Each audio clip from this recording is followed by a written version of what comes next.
انتظامیہ جو ہے غلط بیانی کر رہی ہے، اور جو ویڈیو دکھا رہے وہ اس میں جو ہے صاف نظر آ رہا ہے کہ وہ ہمارا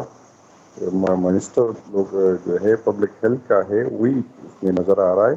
اور یہ اس جی کو گنڈپور صاحب کی طرف اس کا اشارہ ہے کہ گنڈپور صاحب ہے، تو وہ غلط بیانی کر رہی ہے۔ گنڈپور صاحب جو ہے ابھی تک اداروں کے جو ہے اس کو گرفتار کیا ہوا ہے، اس کے قبضے میں ہے،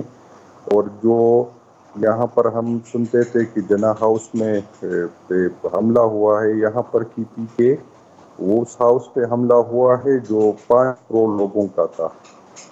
سارے اس کے دروازے توڑ دیے گئے، جہاں پر وہ گاڑی آتی گاڑیوں کی شیشے توڑ دیے گئے، جہاں کی پی ہاؤس میں جو بیچارے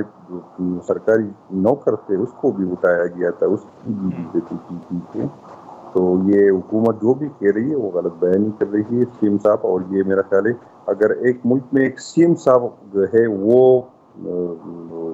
اس طرح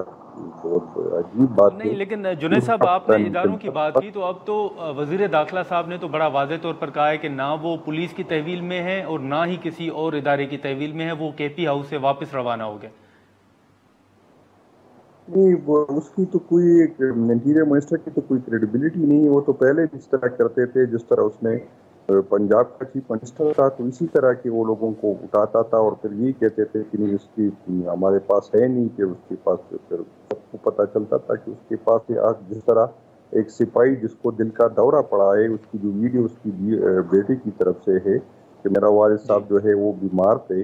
اور وہ جو شیلنگ ہوئی تھی اس کی وجہ سے اس کو تکلیف ہوئی ہے، اور وہ ڈیوٹی پہ تھے بھی نہیں،